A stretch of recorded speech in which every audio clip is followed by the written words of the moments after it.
UTSA lost, but we have a lot of other things to talk about as well. Let's get straight into the episode and start with all the yapping, boys. And I can't go on like this, just dwelling on it. Used to be, I can fix these halls and patch these walls, but there's no patching. Let's get straight into the episode, guys.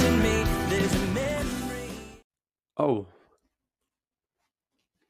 Sorry. I didn't know it started already. What's going on, guys? I was trying to sneak a little bite, but it looks like you caught me. What is going on? You know, usually we'll hit the news, but I think we're going to skip the news today. I think we might skip the news. UTSA, and I'm only skipping the news because I'm a little fired up. You know, I got a little energy on me. I'm a little angry. UTSA lost to Texas State, guys. Lost to Texas State. I was there. I was there in the student section, like 6th row. Now more like 12th row. 11th row, around there. I was pretty close. Pretty close because I saw the action. Long game. I had a real big headache towards the end from numerous things. Before that, the tailgate, dude. Let me tell you something about the tailgate. The sun was not out. But yet it was so humid. It was so humid that tailgate was torture, man. That was torture. Because the tailgate, for us, I was in the frat section. You know, you have to ID to get in there. It's like a private area. Not private. I mean, it's open to everybody, but you have to show that you're like, you have to get like ID and all that to go, right? So we're in there. It's all the frat temps, and we're walking around. And even then, I could already feel it steaming, man. I'm like, oh, there's so many people. There's like these hundreds of thousands of people, just like there together. I'm walking with my friends, and we see some guy in the frat, and he was like a big member of the frat. He was like, I don't know, he wasn't the president, but he was pretty high up there. But then he moved. So we didn't think he was going to be there. So we were like, oh, we don't know how we're going to get into one of these like tents. But we saw him and we were like, hey, walk in there, dap up, all that. The moment I walk in there, dude, I was like, oh my gosh, it's like 200 degrees in here. It's really humid. We're under a tent and all the people are just like compressed together. Like there's probably like 60 people within this 20 by 20 by 20 tent. There's like 60 people just, not even 20 by 20, dude. It just might be like 15 by 15.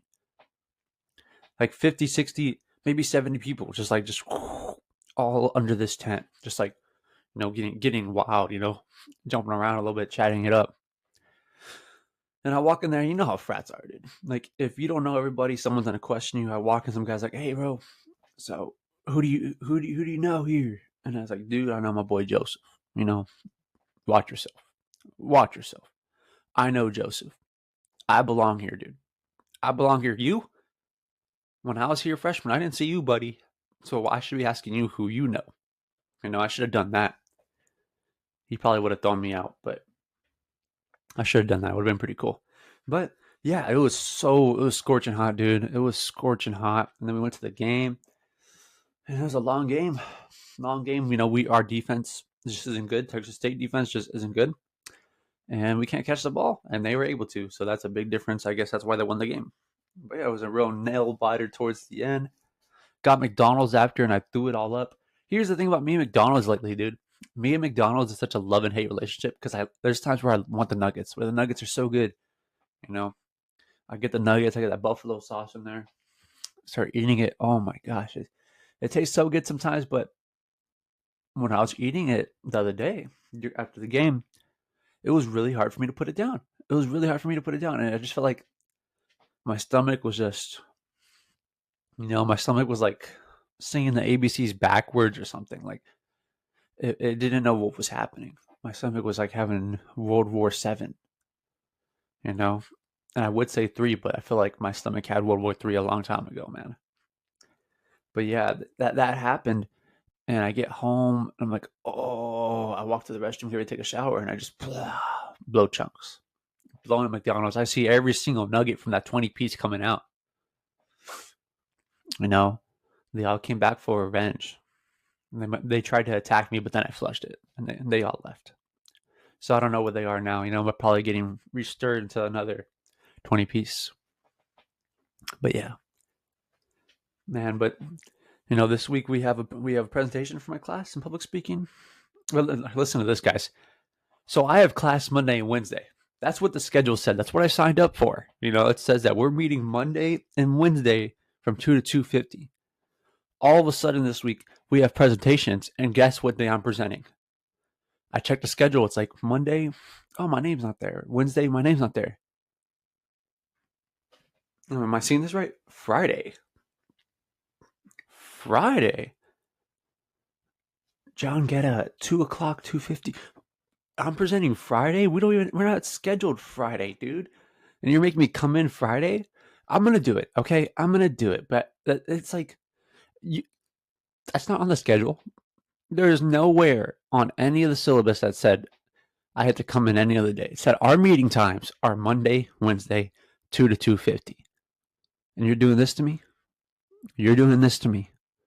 You're making me come in on a Friday. A Friday. Come on, man. Come on. Let's be better. Let's be better. I'll still be there, though. After all that complaining, I'm still going to be there. But yeah. Man, that makes me mad. That makes me mad, dude. Well, careful now. Canelo and Crawford's this weekend, too. I don't know if a lot of y'all watch boxing, but I'm pretty excited, bro. That's going to be probably the biggest fight there's been in a long time.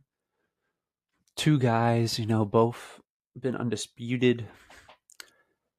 Both have been there. They've been done that. Big timers, dude. Big timers. I think Canelo does win, though. I think size does matter. I think that it's really hard for a small good guy to ever beat the big good guy. Like you just never see that, man. That's like, it's really hard to do that. Because size, there's weight classes for a reason. When you're going up, the way that Crawford is going up to 168 after being at 154, dude, it takes a lot out of you. Even when you don't say it, like you're like, oh, it's all muscle. I feel so good. Like everyone's seen all the photos of Crawford lately, and they're like, oh, Crawford's gonna win. Oh, Crawford's gonna win. First of all, Turkey wants Crawford to win, so he's gonna be promoting Crawford. He wants him to win. That's what the whole thing made me think. Like, if this goes to a decision, they might just say Crawford wins. But then on the other end, he wanted Tyson Fury to beat Usyk both times, and neither time did the decision go to Fury. So it makes me kind of think like, oh, well, if Canelo does enough, then they might give him the win. But I feel like if this is a close fight, they might swing it to Crawford, also because he's the underdog. He's the guy that's not supposed to win the fight.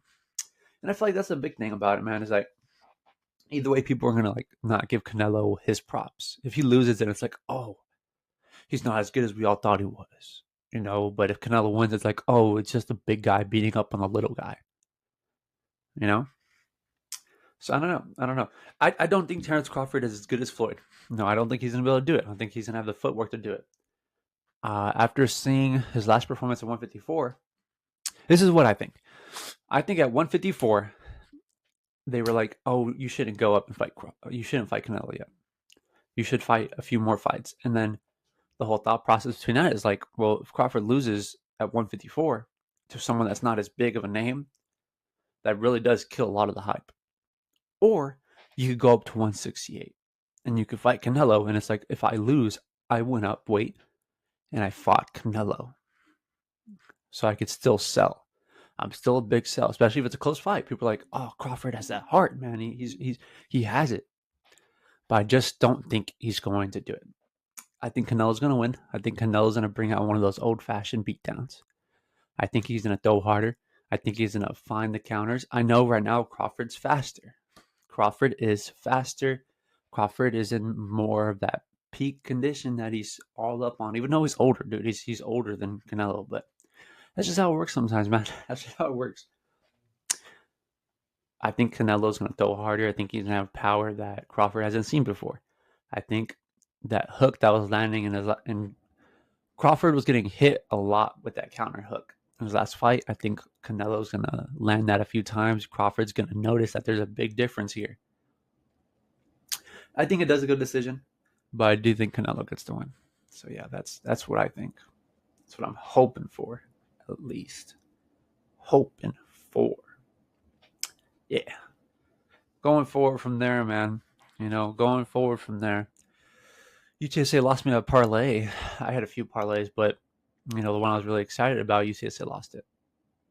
I had Michigan State, Illinois, and UTSA. It wasn't that much. I think it was like plus 500 something, plus 600. Still pretty good odds, but yeah, UTSA decided to go lose a game. So that's how we go from there. My allergies are getting a little better, honestly. Oh, the other day I was playing basketball. Oh my gosh. I hate when people just swing their elbows. Even though I swing my elbows every now and then, but I never drive and power with my elbow. I never do that. I don't like when people do that, dude. People who drive the basketball. People drive the basketball. Okay, I'm going to try to calm down with this because I can really get out of hand when I talk about this because it's like you don't understand unless you're the one that's seeing it and receiving it. All right, and I don't give it back like that because I don't want to. It's like that's not how you play. A lot of people will drive the basketball and they'll just fling their elbows. Like they'll drive and they'll fire off their elbows and then they'll go up. And if you touch them in any way, it's a foul. But their elbow is flying at you. It is flying at you viciously. Or like they'll just throw their body around and then just throw the ball in the air and be like, foul, foul, foul. But then if you call anything on your end, then it's like, oh, you're going to call that, bro? You really going to call that? All right, okay. All right. So it's like a lot of people are like that now. Whenever I play at the rec at UTSA, it's like I don't think anyone's that good. Like, competing's not that hard to do.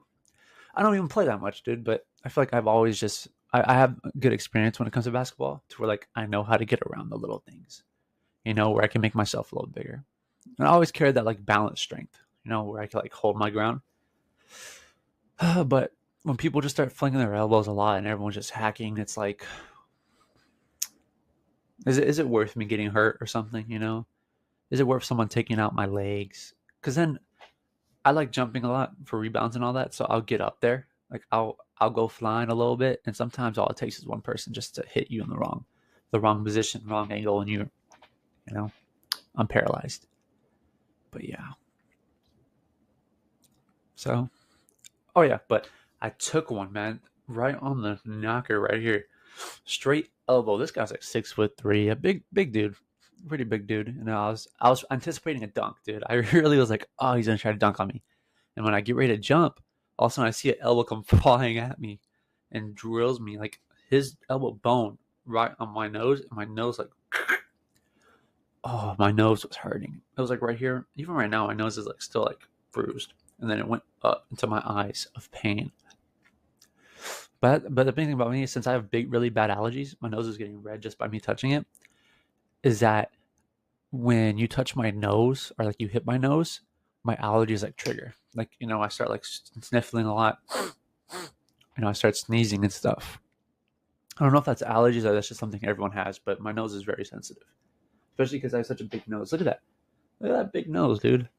Why do I have such a big bridge? It's really been like my weakness. I'm like a clown. I'm like one of those killer clowns. Remember Left 4 Dead?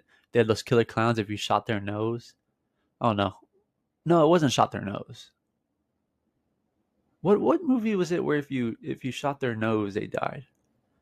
Oh, it was the Killer Clowns from Outer Space. I want to tell myself it is. The Killer Clowns from Outer Space. I'm like one of those, Like if you hit my nose, I'm like, oh, and I take so much damage, dude. That's such a bad comparison for me. Like that just makes me look bad. But yeah, I haven't been looking at the camera a lot today. I've been looking down. I'm checking the time a lot because I have to leave for school in 40 minutes. So I have to edit this whole thing and post it in 40 minutes. Yeah, welcome to me. I accepted the internship the other day. Yeah, I officially accepted it, and that's where I am. That's where we are. Go runners, go runners. But yeah, I don't know. I don't know what you want from me, man. I don't know. I don't know what that was. I don't know what kind of dialogue that was, but that was some dialogue. I don't know what you want from me. Yeah, I used to do a little bit of drama. I remember the drama was so funny. Like it's really interesting. It's funny. It's interesting, but I respect the craft. Anything like that, where it's like you go from being you to being someone else. That's like crazy to me, and I was able to do it. I was actually pretty good at it. I'm not even gonna lie about that. I was pretty good. I'm not gonna say I was insanely good. I don't think I was gonna be the best in the room. But for never doing it before to doing it right on that spot, I was able to turn it on. I remember I did the monologue, Killing You. I believe it is Killing You. Where it's like I kidnapped someone and it's like me saying how I didn't want to kill him, all that, talking about why I kill people. And then it was like, well, and then I kill, you know. But I remember I was pretty good, dude. But it was funny because I have a friend, shout out to my friend Chisholms. Love that guy. He's out there doing good things. Always boxing. Boy's a killer. Yeah. Got them hands on him. Respect that guy. I love that guy so much. He got me to show up to drama. And I forgot why I joined drama. What was the conversation that got me to join drama? I don't remember what it was, man. I don't remember what made me show up. There was something in me, I must have woke up singing like Hamilton or something. And then all of a sudden I was like, oh my gosh, this is something that people need to see. And then I showed up. But yeah, I'm not sure. I'm not too sure. I keep looking at myself today. I'm so sorry, guys. It's like we're not even talking. I'm just looking here. This is like more for myself today. This episode's about like me talking to me, when it should be me talking to y'all. I feel like I'm not giving y'all the respect y'all deserve right now, and I'm sorry about that. But yeah, I'm just, I'm a little anxious too. I don't know what I'm anxious about, but I'm anxious. But yeah, guys, I think that is it for today. That is it. Love y'all. I'll see y'all next time, man. I'll see y'all at the end of the week. Get ready for that Crawford Canelo. More football action. Exciting times on the rise. I'll see y'all later. This has been John Guerra. GuerrainDawn. Y'all have a good rest of your day. Burning memories till there's nothing but ash. I'm starting